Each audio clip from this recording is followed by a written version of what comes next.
Et c'est parti, bienvenue dans ce nouveau podcast. Je suis très heureux de vous retrouver. C'est Robin, je suis interne de radiologie pour ceux qui ne me connaissent pas, actuellement en 10e année. Et puis voilà, je vous retrouve dans ce podcast, le podcast que j'ai surnommé 5%. C'est un podcast pour les étudiants, mais aussi pour les gens qui ont envie un petit peu de se scaler, qui ont envie d'augmenter leurs compétences personnelles. Et je leur partage dans ce podcast mes expériences personnelles durant mes années d'études de médecine, mais également dans différentes aventures entrepreneuriales et dans un projet de développement plus global.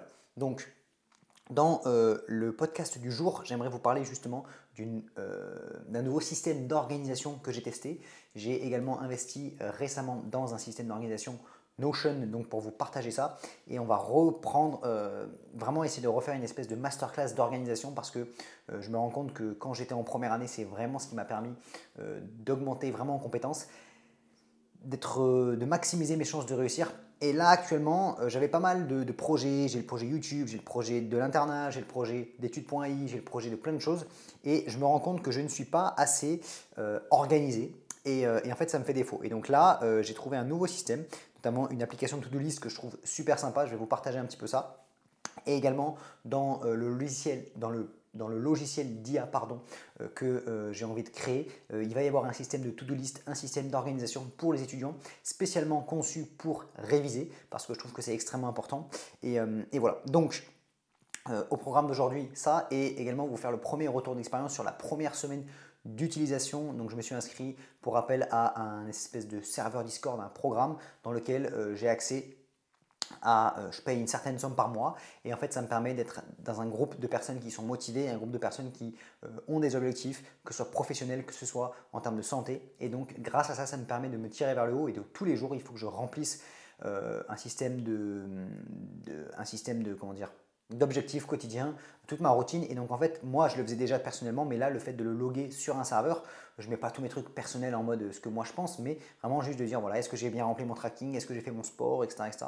Et ça me permet d'être plus aligné et vraiment d'avoir ce système d'accomptabilité, le fait de devoir compter sur soi-même et de rendre des comptes, que ce soit à soi-même mais également au serveur, parce qu'il y a un système de récompense. Donc si tous les jours on fait son log et qu'on marque tout ce qu'on a à faire, on va accumuler un certain nombre de points et on peut avoir des récompenses grâce à ça. Donc ça, c'est important de comprendre le premier aspect, cet aspect d'accomptabilité. Je crois que j'en ai déjà parlé sur la chaîne pour ceux qui ne connaissent pas un petit peu ce concept. Donc il n'y a pas trop de mots en français, mais accountability en anglais, ça veut dire rendre des comptes. Et en fait, on va se rendre des comptes à soi-même ou bien à une autre personne. Donc par exemple, quand vous avez quelqu'un qui va prendre un coach sportif et qu'il va devoir faire les séances avec lui et qu'ensuite, quand il va devoir lui envoyer tout ce qu'il mange en photo ou bien faire le décompte de tous ses repas dans la semaine, il va devoir rendre des comptes à quelqu'un. Et donc s'il a mangé des frites, s'il est allé au McDo, il va devoir le dire au coach. Et donc en fait, il va se sentir un petit peu ridicule. Et voilà. Surtout quand vous avez payé 100, 200, 300 euros par mois des coachs, des choses comme ça, et bien finalement, on va se sentir bête. Voilà. Donc déjà, en fait, il y a deux éléments importants à comprendre.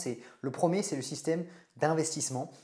C'est pour ça aussi que parfois, pour une formation qui va avoir le même contenu, si on va la payer cher, eh bien, on va avoir ce côté où on va devoir s'investir. On a l'impression d'avoir vraiment investi quelque chose et donc on veut la rentabiliser. Et donc voilà, c'est pareil, le serveur Discord, si je le payais 20 euros par mois, mais peut-être que je m'en foutrais parce que c'est pas très grave. Et donc si je ne l'utilise pas, tant pis. Alors que quand ça commence à être plus de 50 euros, on se dit oula, j'ai quand même mis 300 euros pour 3 mois, donc j'ai envie de le rentabiliser. Donc ça, c'est important à comprendre. Le premier système, le système d'investissement. Et en fait, il y a l'investissement financier parce que c'est le plus simple à comprendre et à corréler, mais il peut y avoir d'autres investissements. Et donc le deuxième investissement, c'est l'investissement par exemple public. Il y a des personnes qui vont dire, voilà, soit sur les réseaux sociaux, soit sur LinkedIn, soit envers leurs proches, je m'engage à arrêter de fumer.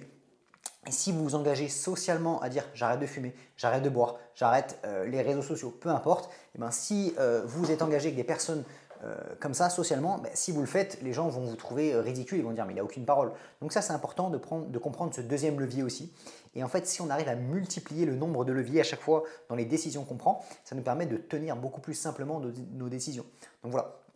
Si vous dites à quelqu'un, moi là, avec des personnes que je côtoie au quotidien, je me suis dit, je me suis engagé sur les 3 prochains mois à arrêter de manger du sucre rapide. Voilà, on en parlera peut-être dans une autre vidéo, on abordera un petit peu plus, un peu après dans le podcast, mais je suis en train de lire des livres actuellement sur le sucre rapide, sur le glucose, et je me rends compte que malheureusement, ça a des effets très néfastes sur le corps.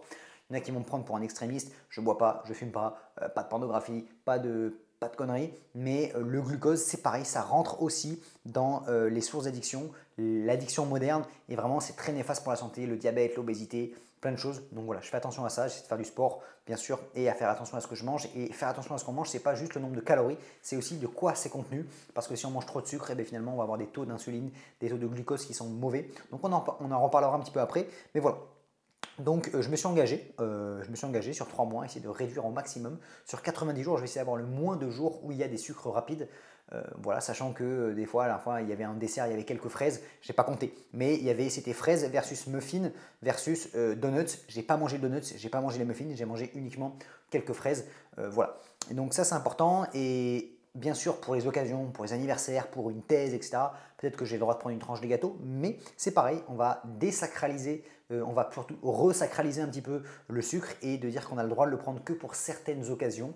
Et voilà. Et en fait, du coup, quand on va le prendre, ça va être beaucoup plus agréable parce qu'on est moins sensible au sucre et on n'est pas juste addict. Parce que certaines personnes mangent après, en dessert, du sucre tout le temps parce que c'est juste de l'addiction et c'est pas juste pour se récompenser pour quelques efforts, pour des efforts qu'on a fait. Voilà, moi j'aime bien avoir ce système de récompense, se dire j'ai le droit de faire par exemple, je ne sais pas si moi j'aime bien jouer aux jeux vidéo, j'ai le droit de jouer par exemple le dimanche après-midi parce que j'ai fait une bonne semaine de travail. Mais si je commence à jouer tous les jours alors que je n'ai rien fait en amont, ça ne sert à rien. Vous avez le droit de passer le dimanche après-midi à décompresser, à arrêter de travailler, plutôt d'aller vous balader ou bien de faire une soirée en famille en prenant du sucre, etc. Ou bien d'aller boire une bière avec vos potes, c'est pas interdit, mais en fait il faut que ce soit occasionnel. Et donc il y a des gens qui passent plus de temps à se récompenser plutôt qu'à agir. Et donc voilà, il faut vraiment déséquilibrer ça et je me rends compte qu'il y a un défaut d'équilibre. Donc attention à ça. Voilà, j'ai ouvert un peu cette parenthèse. Je profite un peu de ce podcast aussi pour vous parler tranquillement de tous ces sujets-là. Mais c'est important parce que c'est vraiment quelque chose que je me rends compte actuellement. Et en fait, je me rends compte surtout que le fait de réussir à ne pas boire, à ne pas fumer, à faire du sport régulièrement, à faire attention à ce que je mange, ne pas manger de sucre, ne pas regarder de porno, etc. En fait, tous ces éléments-là mis bout à bout font que en fait, on est en train de creuser l'écart avec les gens au fur et à mesure. Et en fait, de faire attention à son sommeil, de prendre des compléments alimentaires. Voilà. Et si vous multipliez les choses, on finit par arriver dans non pas le top 10%, non pas dans le top 1%, mais dans le top 0,1%. Et donc voilà, c'est comme ça qu'on arrive à creuser l'écart. Et en fait, mis bout à bout, ce sont des habitudes que j'arrive à… En fait, si chaque année on a des objectifs grands, comme chaque année, cette année j'arrête de boire, il y avait une année après c'était j'arrête de regarder du porno, cette année j'arrête, je me mets à faire du sport, cette année j'arrête le sucre, cette année j'arrête ceci, cette année j'améliore mon sommeil, cette année je me mets à faire des étirements, cette année je me mets à faire de la méditation, mais j'essaie de prendre chaque combat bout à bout, mais sur 10 ans, sur 15 ans, j'ai mis en place des habitudes qui me permettent de creuser l'écart avec la concurrence et maintenant j'arrive à être dans le top 0,1%, non pas en termes entrepreneurial, peut-être que bientôt, plus tard dans le futur, oui, mais là actuellement, juste en termes de santé, en termes d'habitude, voilà, c'est pas… c'est juste une constatation, je me rends compte qu'autour de moi, des gens qui ne font pas ci, ne font pas ça, il y en a très très peu, et donc des gens qui arrivent à avoir une vraie routine. Moi, je vois des gens qui sont bons entrepreneurs, enfin qui sont très bons médecins, que je respecte et que je vois fumer. Je me dis, c'est pas possible. Ou je vois des gens qui sont très bien, très bons, très forts, etc., mais qui sont obèses. Je me dis, c'est pas possible. Ou je vois des gens qui ne font pas sport, etc. Et donc en fait, c'est difficile d'avoir toutes les compétences et moi j'essaie d'avoir le plus de bonnes habitudes et surtout voilà donc d'aller étape par étape et en fait d'avoir ce système d'effets cumulés, de système de long terme et si on essaie de mettre en place chaque année ou chaque trimestre des objectifs, moi l'objectif de ce trimestre c'était d'arrêter le sucre, donc là je suis en train de le faire, c'est une bonne réussite et voilà, il y avait pareil un objectif il n'y a pas très longtemps, c'était de réduire le café, j'ai pas arrêté parce que je me suis rendu compte que c'était pas quelque chose pardon, que j'avais vraiment envie parce que je prenais du plaisir le matin, j'avais très peu de sources d'addiction et que prendre un peu de café, oui c'est une source d'addiction mais c'est pas néfaste pour la santé si j'en prends pas plus de 2. Et pareil, j'ai arrêté de prendre du café l'après-midi, donc je prends un café à 8h et à 9h30 et après je ne prends plus de café de la journée. Oui, vers 10h, 11h j'ai envie de prendre un café mais je me retiens et comme ça au moins quand j'arrive à 21h, 22h, ça fait très longtemps que je n'ai pas bu de café et donc j'arrive à avoir un sommeil qui est de qualité, j'arrive à m'endormir rapidement. Se mettre à lire le soir aussi, c'est pareil, c'est des habitudes que je mets en place au fur et à mesure et donc c'est très bénéfique. Voilà, donc ce que je peux vous encourager à faire, c'est d'avoir un gros objectif sur l'année, vraiment l'objectif de l'année. Quel est votre objectif de l'année? Si vous avez une seule chose à faire cette année, qu'est-ce que c'est pour vous? Arrêtez de fumer, arrêtez de boire, arrêtez, réussir votre année, réussir à intégrer médecine, réussir à l'externat, etc., etc. Voilà, un gros objectif de l'année et ensuite découpez votre année en trimestres et donc vous avez 3 ou 4 trimestres. Donc trimestre 3 mois, donc vous avez 3 x 4, 12, 4 trimestres vraiment à avoir des sous-objectifs. Et donc là, cette année-là, mon objectif de l'année, ce n'était pas arrêter le sucre parce que ce n'est pas le plus important pour moi. Pour moi, le plus important cette année, c'est de réussir à monter mon entreprise d'IA. Mais le deuxième objectif, enfin un objectif trimestriel, c'est de réussir à arrêter le sucre. Voilà, donc vous pouvez avoir un gros objectif et après découper en petits objectifs.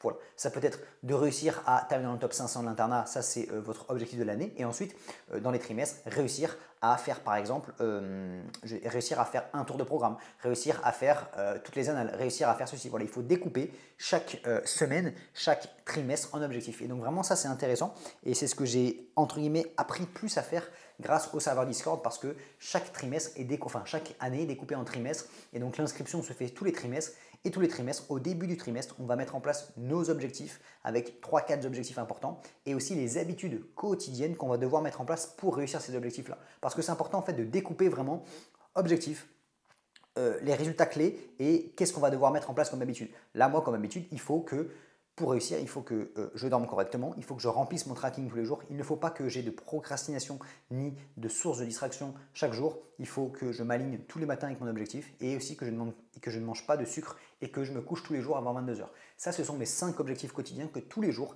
j'essaie vraiment de faire. Et voilà. Et en fait, si je fais ça tous les jours, que donc dans mon tracking, il y a aussi aller au sport, etc., etc. Donc si je remplis mon tracking tous les jours, que tous les matins, je m'aligne, avec mes ambitions, que du coup ça découle au fait que quand je rentre le soir, je travaille sur mes projets.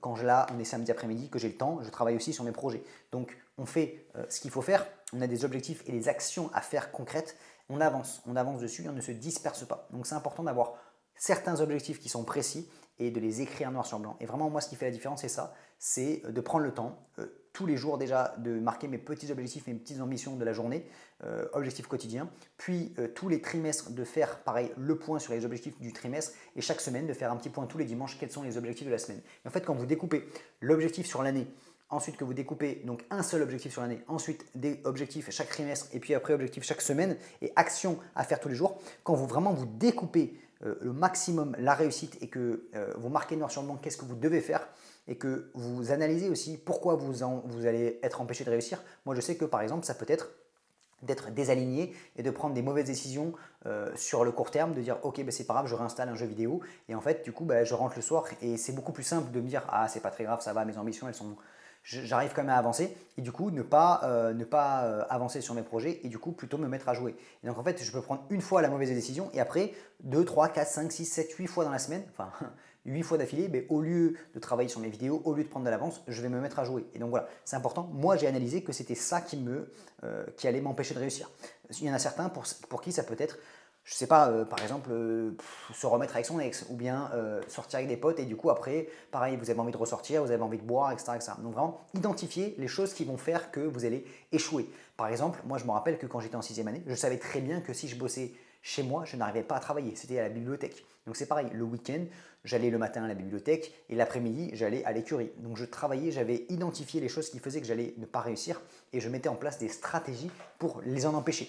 Plus le fait d'avoir un objectif qui est important pour soi, d'être aligné avec tout ça et de travailler au quotidien sur nos objectifs, ben finalement, il y a tout un espèce de cocktail qui fait qu'on est dans les bonnes conditions pour réussir. Et évidemment, la dernière chose qui fait que tout ça va en accord, c'est d'être entouré des bonnes personnes pour qu'on soit motivé à travailler et pour que ça nous paraisse normal. Parce que si autour de nous, tout le monde joue au basket et que nous, on a juste envie d'être le meilleur au tennis, ben, au bout d'un moment, on va se dire, ça sert à rien d'être bon au tennis. Ce qu'il faut faire, c'est du basket. Donc là, c'est pareil. Si pour vous, ce qui est important, c'est de réussir votre année et que tous vos potes, ce qui eux les intéresse, c'est sortir en boîte et avoir le plus de souvenirs de soirées possible, ben, vous allez paraître être l'idiot de la bande. Donc vu que on n'a pas envie d'être comme ça, c'est important. Moi, je le vois actuellement, j'essaie de monter ma chaîne YouTube, j'essaie de monter mes business et si je discute avec les gens que j'ai par défaut autour de moi, je vais avoir l'impression de faire des choses bizarres. Par contre, si j'écoute des gens sur Internet, si je discute avec certaines personnes de mon entourage qui sont dans la même mentalité, là, je vais me dire, ah oui, c'est bon, je suis dans la bonne direction, je suis sur la bonne voie. Donc, c'est important de prendre ça en considération, de vraiment découper ses objectifs de l'année, du trimestre, du mois, de la semaine. Et voilà, donc ça c'est le premier game changer que ça m'a permis de faire. Et vraiment, je suis content d'avoir mis ça en place. C'est pas évident, enfin c'est pas donné, mais ça me permet vraiment de rester aligné et de savoir ce que je veux faire. Et je sais que je vais progresser comme ça et surtout de pouvoir le partager par la suite, que ce soit à la communauté, que ce soit à mes proches et tout ça. Je sais que ça va pouvoir me servir. Et en fait, malgré le niveau, n'importe quel niveau de réussite, on a toujours des endroits sur lesquels on va bloquer, même si on a des engagements, des responsabilités. On peut toujours trouver le moyen de les esquiver et donc de ne pas de réussir à, voilà, à faire n'importe quoi. On connaît tous les mecs qui sont là, ils sont pères de famille ou femmes, etc. Et en fait, ils assurent pas. Ils assurent pas. Donc c'est pas parce qu'on prend de l'âge, c'est pas parce qu'on prend des responsabilités que on est toujours obligé d'assurer. On peut toujours, on peut ne pas faire ce qu'on doit faire et donc c'est important de rester aligné et voilà. Donc ça, c'est la première chose. Deuxième chose, je me suis pris une application de to-do list, mais vraiment assez complexe. C'était pas donné, c'était 10 € l'application. J'en reparlerai. Bon, le but, c'est pas de faire de la publicité, donc je ne vais pas dire le nom de l'application, mais en fait, c'est vraiment génial parce que ça me permet de classer dans les différents domaines de vie. Donc par exemple, si dans le domaine de vie YouTube, dans le domaine de vie personnel, dans le domaine de vie radiologie, dans le domaine de vie entrepreneuriat, j'ai des choses à faire, je me marque les choses que j'ai à faire et donc j'ai une to-do list de chaque jour et je peux aussi programmer à quel moment je dois faire. Donc je pense à un truc, je me dis ah oui c'est vrai, il faut que je m'occupe de ça et je le mets, ok, jeudi à 17 h, il faut que je fasse ça, dernier délai. Et comme ça, jeudi à 17 h, boum, il y a ça qui sort et ce sera à ce moment précis. En fait, c'est important de classer les tâches qu'on a à faire vraiment à des moments précis parce que des fois on pense à des choses.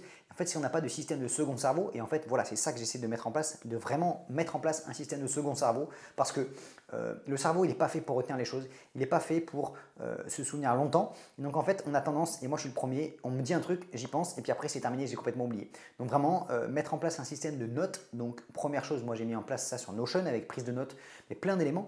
Sur mon bloc-notes, par exemple, moi je vois, j'ai des gens à l'hôpital qui, nous on a beaucoup de numéros abrégés, donc on va devoir faire un numéro abrégé pour pouvoir appeler l'interne de cardiologie, l'interne de ceci, l'interne de cela. Et en fait, les gens, ils n'ont pas d'endroit où il y a tout qui est marqué. Donc impossible de tout retenir. Moi j'ai un système, dès que j'ai un nouveau numéro qui rentre dans ma matrice, boum, je l'écris. Et comme ça, hop, j'ai besoin de rechercher. Pareil, j'apprends un cours, j'apprends un truc, boum, je mets le PDF, je mets le lien. Donc en fait, c'est important d'avoir un système de prise de notes efficace, un système de second cerveau qui va vraiment nous soutenir et être 10 fois plus productif, 10 fois plus efficace dans ce qu'on doit faire. Donc il faut avoir, moi je pense que les 3 éléments, et je ferai une vidéo YouTube dédiée, je pense, si ça vous intéresse, mais le premier élément, bien sûr, et presque le plus important, c'est d'avoir un endroit où on va pouvoir prendre des notes.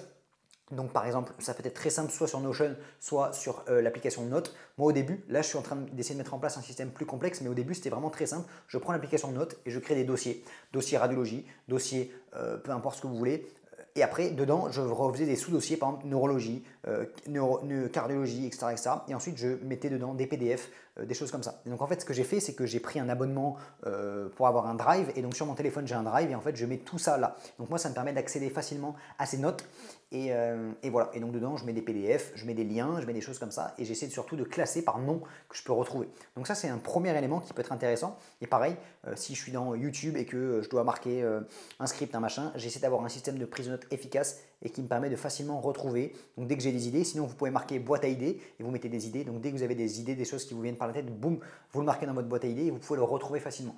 Donc ça c'est important dans chacun de penser un tout petit peu comment vous allez pouvoir avoir un espèce de système de second cerveau. Il y en a qui vont avoir un second cerveau très développé, d'autres un peu moins développé, mais je pense que c'est très important. Donc la première chose c'est système de prise de notes qui nous permet de cristalliser un peu les informations qu'on récupère. Deuxième élément, avoir un calendrier. Ça, c'est indispensable. À l'époque, déjà en première année, j'avais compris que j'avais tout mis sur mon calendrier. Là, j'étais moins rigoureux sur mon calendrier. Et là, j'ai envie d'être encore plus rigoureux sur mon calendrier. Donc vraiment, dès que j'ai des choses, une conférence, une garde, un rendez-vous, quelque chose à faire, boum, il faut le marquer dans son calendrier et c'est hyper important parce que ça vous permet de tout centraliser, de ne pas avoir d'erreur entre guillemets, de dire ah oui j'avais oublié ça, j'avais fait ci, j'avais fait ça, boum, il faut dès que vous avez quelque chose, bam, vous le mettez dans le calendrier. Vous avez un rendez-vous avec quelqu'un, boum, vous le mettez dans le calendrier. Vous voulez faire quelque chose, vous voulez faire 2 heures d'étirement, boum, vous le mettez dans le calendrier. Et en fait ça c'est une technique, le time block, c'est-à-dire de réserver des blocs dans votre calendrier. Vous voulez faire 2 heures de QCM, vous voulez faire 2 heures de sport, vous le mettez dans votre calendrier, comme ça vous savez que vous allez le faire. Et en fait c'est important. Il y en a qui vont avoir des degrés où vous allez mettre chaque heure de votre journée dans le calendrier. Il y en a qui, comme moi, ont du mal à faire ça. Quand j'étais en première année, je l'avais fait. Après, j'ai plus de mal à tout mettre, mais j'essaie de mettre les choses, au moins le plus de rendez-vous possible, le plus de choses que je dois faire pour y penser. Parce que vraiment, il ne faut pas penser que notre cerveau il est bon pour faire ça. Il est très mauvais. Et en fait, moi, j'ai compris que c'était un espèce de super pouvoir d'être bien organisé. Et donc vraiment, ça passe par un calendrier. Et la troisième application qui pour moi est très utile, c'est un système de to-do list. Pardon. Si vous avez une bonne to-do list, comme ça vous marquez ce que vous devez faire. Donc il y a des to-do list de l'iPhone, vous avez des to-do list de Microsoft. Moi j'ai pris une application sur l'Apple Store que je trouve très bien. que je suis très content, vraiment hyper efficace et ça permet d'organiser, de savoir qu'est-ce qui est à faire aujourd'hui, qu'est-ce que vous allez devoir faire les prochains jours et de tout marquer. Et voilà, parce que sinon, si on improvise, ça va très mal se passer. On finit par oublier. Et moi, je suis le premier à me dire, ah oui, il faut que je remplisse, par exemple, les gardes que j'ai fait, il faut que je les remplisse à l'hôpital. Je me dis, je vais le faire. Quand j'y pense, ben, c'est plus le moment. Et en fait, quand je suis à l'hôpital, j'y pense pas. Et du coup, je le fais jamais. Je me mets un rappel. Je me dis, à 14 heures, il faut que le téléphone sonne pour que ça me mette, boum, remplir ses gardes. Il est 14 heures, je suis à l'hôpital, boum, je le fais immédiatement. Et ensuite, une fois que c'est fait, clac, je coche. Donc vraiment, c'est important de hiérarchiser les tâches qu'il y a à faire et de les faire tout de suite. Parce que sinon, on finit par oublier et on accumule. Et plus on a de petites choses à penser, plus on surcharge le cerveau, on surcharge l'inconscient, on n'arrive plus à s'en sortir. Donc vraiment, hiérarchiser en si c'est important ou pas, qu'est-ce qui est le plus urgent, mettre par heure, et ensuite, dès que c'est fait, bam, on archive. Et donc ça, c'est important à faire. Voilà.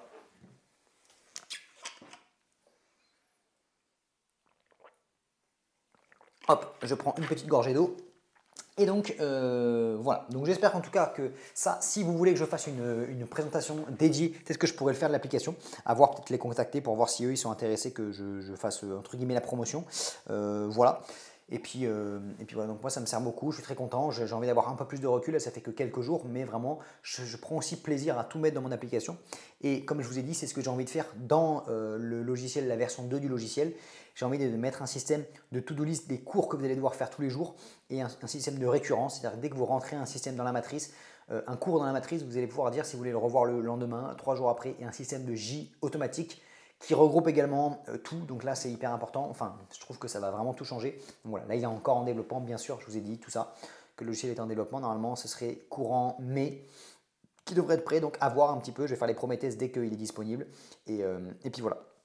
Donc ensuite, j'aurais aimé qu'on discute un peu ensemble de ce côté que je vous ai parlé au début des vidéos, le glucose.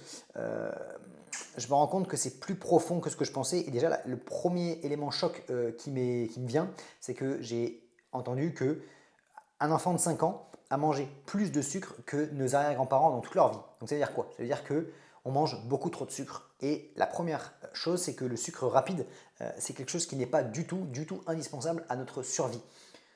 Oui, il faut des glucides, alors qu'on verra qu'il y en a qui vivent avec un système de cétogène, mais moi je pense que ça reste quand même un régime qui est un petit peu extrême, et s'il y en a à qui ça correspond très bien, mais en tout cas, avoir des glucides lents avec des pâtes, du riz, du pain, etc., il n'y a pas de problème, mais les sucres rapides, il faudrait essayer de les conserver uniquement pour certaines occasions, et en fait c'est presque une source d'addiction comme les autres, et il faut faire attention parce que moi j'appelle ça des espèces de soft addictions, des choses qui ne sont pas l'alcool, la cigarette, la pornographie, le sucre. Tout ça, ce sont des choses qui sont globalement tolérées, mais en fait qui ont des effets qui sont tellement délétères, et en fait ça tue plus que la cocaïne en fait, au fond. Parce que moi je vois à l'hôpital le diabète de type 2, les obèses, etc. Et en fait même si on n'a pas l'impression de se sentir concerné, il y a des gens autour de nous qu'on voit. Et en fait tout ça, beaucoup de maladies sont secondaires à ça. On a la génération de nos parents, mais il y a beaucoup de personnes qui, entre guillemets, sont bons vivants et qui disent voilà, je suis bon vivant, à table je bois du vin, je prends l'apéro, machin, etc. Mais en fait, ça, malheureusement, c'est des gens après qui, à 70 ans, ils sont déjà dans un état un peu cata, quoi. Et donc, il faut faire attention à ça. Et le but, c'est pas de se dire je profite pas de la vie, je suis un moine et je mange que de la salade, et voilà. Mais c'est de réussir à trouver cet équilibre en se disant quand il y a des occasions, je peux récompenser, mais au quotidien, je fais attention à ce que je mange, j'essaie de manger plus sain. Et voilà, donc moi c'est quelque chose que j'essaie vraiment de mettre en place au quotidien. Je sais que ça ne résonnera pas avec tout le monde et peut-être qu'il y en a certains à ce moment-là de la vidéo vont commencer à décrocher parce que ça les saoule que je parle de ça. Mais pour moi c'est hyper important. Je n'ai pas envie de me transformer en Brian Johnson non plus et de passer 5 heures à faire du sport et à me passer de la crème tous les jours sur le visage. Mais je pense qu'il faut trouver un peu cette règle du 20-80. Et déjà, si 80% du temps on ne mange pas de sucre et qu'on ne mange que dans les occasions, un peu le week-end, que pareil, soit on ne boit pas, soit on boit que dans certaines occasions, déjà là on sera bien différent de la plupart des gens qui ne font pas du tout attention à ça. Et donc voilà, je me rends compte que ça a des effets beaucoup plus profonds que ce qu'on pense. Ça joue sur l'humeur, ça joue sur l'espèce de pic qu'on peut avoir après manger où on est fatigué le midi, mais c'est aussi secondaire à ça. Donc là pour l'instant je suis au début milieu du livre, je n'ai pas énormément avancé, enfin si j'ai bien avancé mais il reste pas mal de choses. Donc déjà le premier apprentissage que j'en retiens c'est que, alors je ne sais pas si c'est fondé sur des études etc, mais en tout cas ils disent que ça peut être intéressant de manger les fibres, donc les légumes en début de repas pour ralentir un petit peu le bol alimentaire et donc de limiter la hauteur des pics de glycémie. Donc ça peut être intéressant, voilà. Donc, premier apprentissage, je vais essayer de mettre ça en place, voir un petit peu ce que ça donne. En tout cas, déjà, si on essaie de supprimer les sources de sucre rapide et qu'on mange des légumes en début de repas, ça peut déjà être un bon début. Donc voilà, après avoir un petit peu les autres conseils qu'il peut y avoir dans le livre, j'en parlerai dans le podcast prochain, tout simplement. Mais voilà, donc c'est vrai que c'est intéressant, j'essaie de lire et je vous encourage à essayer de, surtout ceux qui sont en études de médecine, parce que c'est beaucoup plus simple à comprendre et à assimiler, pardon, mais c'est d'essayer de lire des livres sur la santé, sur des domaines qui vous intéressent. Ça peut être le gras, ça peut être le sucre, ça peut être le sommeil, ça peut être peu importe, et d'essayer de lire des livres qui sont bien faits. Donc, meilleur livre sur le sommeil, voilà, et vous lisez un petit peu ça. Et donc, moi, je vais essayer, j'avais déjà fait des livres sur l'addiction au tabac, l'addiction à l'alcool. Là, je fais des livres sur le glucose, et je pense que je vais essayer de lire d'autres livres, de continuer un petit peu cette veille scientifique, mi-scientifique, mi-santé, voilà, vraiment pour pouvoir partager des conseils qui sont importants. Moi, je me rends compte que finalement, si demain j'étais milliardaire, qu'est-ce que je ferais? En fait, j'essaierais de faire des vidéos de prévention de la santé, d'explication, de vulgarisation scientifique pour j'allais dire le commun des mortels, pour vraiment monsieur et madame tout le monde en fait. Et parce que en fait, je me rends compte que en fait, pour moi, il y a une vraie aberration dans le monde, c'est ça, c'est que les choses, elles sont assez simples, de manger bien, c'est assez simple, de manger juste des légumes, de manger un petit peu de sources de protéines et voilà, de ne pas manger n'importe quoi. Et en fait, le problème, c'est qu'il y a beaucoup d'obésité, il y a beaucoup de maladies cardiovasculaires, il y a beaucoup d'AVC, etc. Parce que les gens ne font pas de sport, du coup, ils ont de l'hypertension, parce qu'ils mangent trop salé, parce qu'ils mangent trop sucré. Et en fait, c'est tellement simple à gérer de réussir à faire un peu de sport, de faire attention à ce qu'on mange.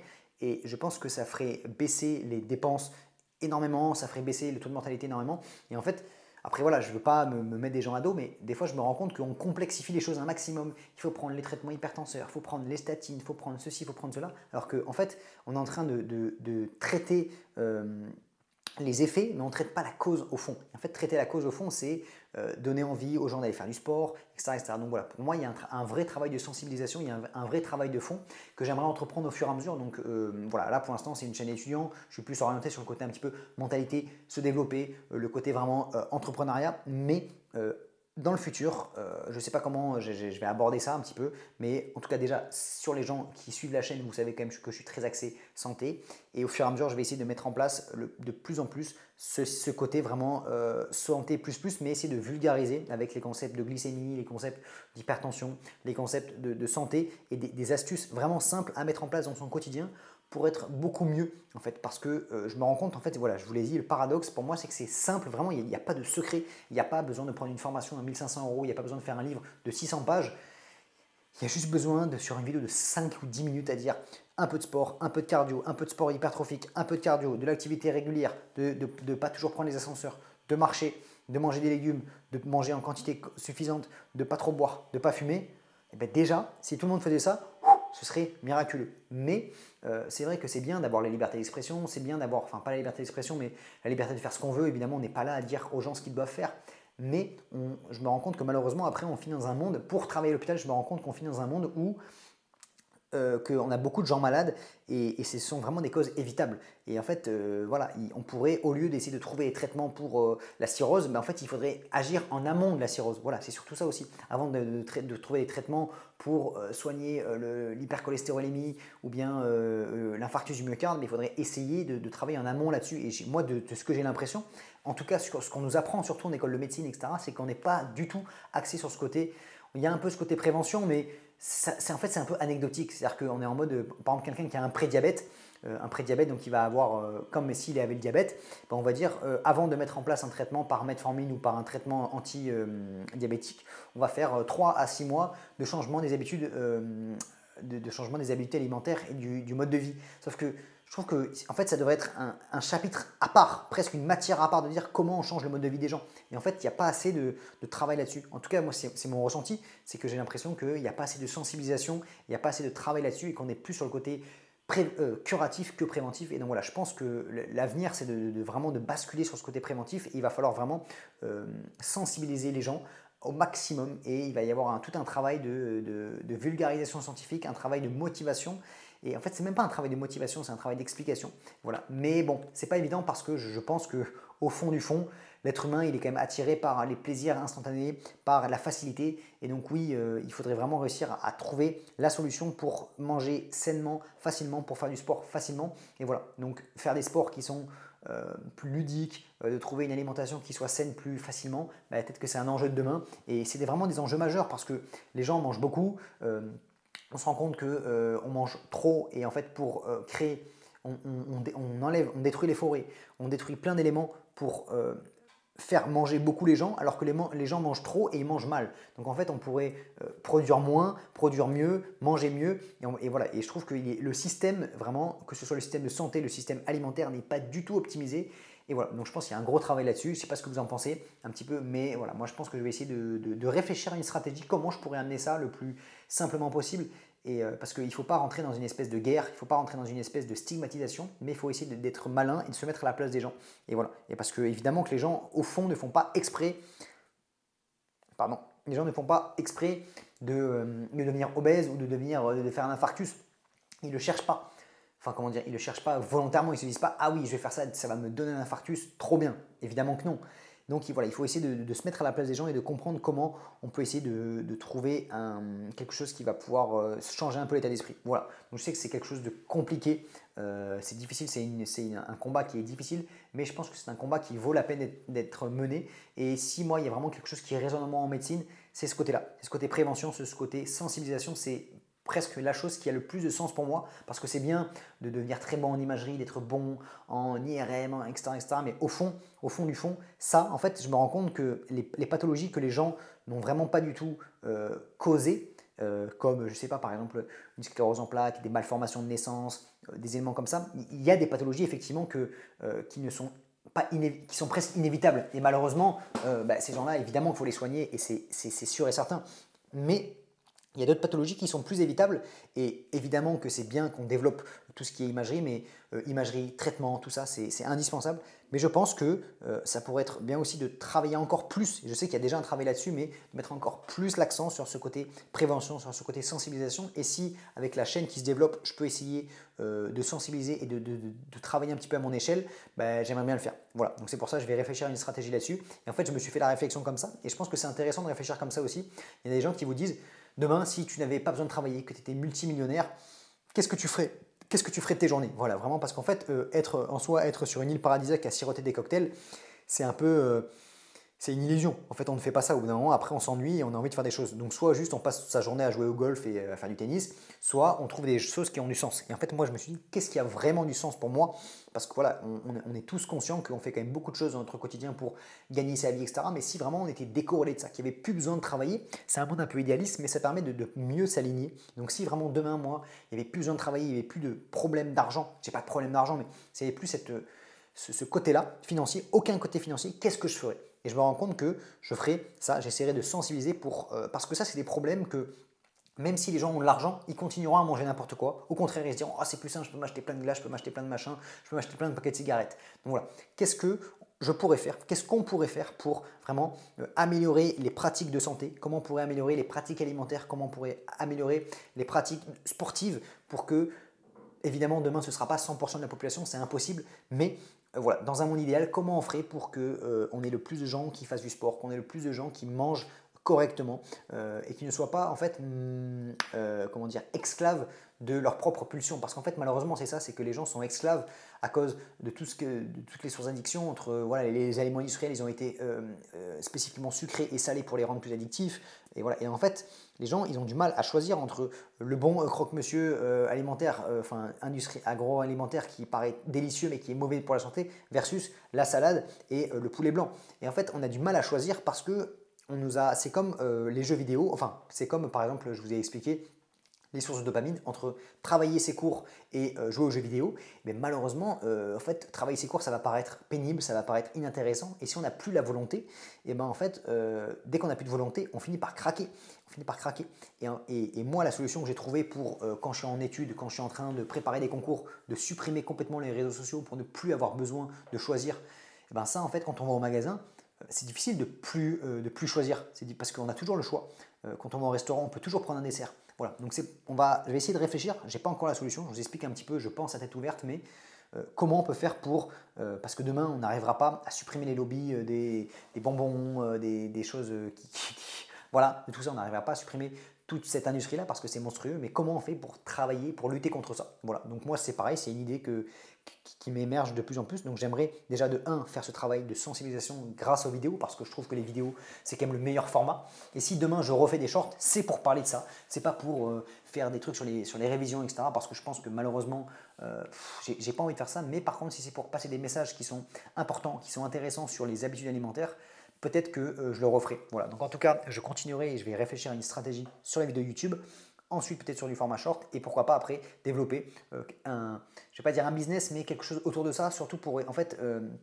Ça peut par exemple être, je sais pas, quelque chose qui permet de délivrer des repas plus facilement, des choses comme ça, mais vous voyez par exemple des chaînes ou des comme HelloFresh. HelloFresh c'est connu, c'est en gros c'est quelque chose qui vous fait, ça vous livre les courses avec des recettes. Mais déjà ça c'est pas mal. C'est-à-dire que c'est un accès facile à la bonne alimentation. Donc ça peut être intéressant. C'est des choses comme ça que je trouve intéressant, que je trouve vraiment bien. Et voilà, donc il faut essayer de mettre les gens au sport. Les chaînes comme Basic Fit ou Fitness Park, ben, c'est intéressant parce que ça permet de rendre accessible le sport pour tous. Pour 20 euros, vous pouvez aller faire du sport, pas d'engagement, etc. Ça c'est génial. Voilà. Mais il faut donner envie aux gens, il faut que les gens aient envie, il faut que ce soit simple, il faut que ce soit agréable aussi quand même. Voilà. Donc il y a tout ce travail à faire. Moi, en essayant de vraiment travailler sur le côté addiction, sur le côté tout ça, je trouve ça hyper intéressant, vraiment passionnant. Et en fait, on peut essayer de travailler sur tout ce côté addiction, justement pour supprimer les mauvaises addictions et pour rendre d'autres choses qui sont bonnes plus addictives. Et en fait, voilà, il y a tout ce travail à faire là-dessus que je trouve hyper intéressant. Voilà, donc c'est un petit peu mes réflexions du jour. L'épisode de podcast d'aujourd'hui était un petit peu moins long que d'habitude. N'hésitez pas à me dire un petit peu ce que vous en avez pensé. Si vous avez d'autres sujets que vous avez envie que j'aborde dans les prochains podcasts. En tout cas, voilà, moi je continue dans cette lancée-là. Essayez de vous sortir des vidéos de qualité. Toujours essayer d'augmenter mes compétences personnelles, de toujours se lancer de nouveaux défis, de vous faire part des retours chaque semaine, de retours d'expérience chaque semaine dans ces podcasts, dans les vidéos qui sortent le vendredi. Et puis voilà, je vous souhaite plein de bonnes choses, plein de bonnes révisions. N'hésitez pas, dans la description, il y a le lien vers la newsletter pour recevoir les emails régulièrement. En ce moment, il y a un petit peu moins d'emails parce que je suis dans une phase de test, une phase de scaling pour augmenter un maximum mes compétences et pour vous refaire part des retours au fur et à mesure, une fois que j'ai un petit peu digéré tout ça. Voilà, je vous souhaite plein de bonnes choses. Abonnez-vous, mettez un petit retour sur les plateformes de podcast. C'était Robin, ciao ciao.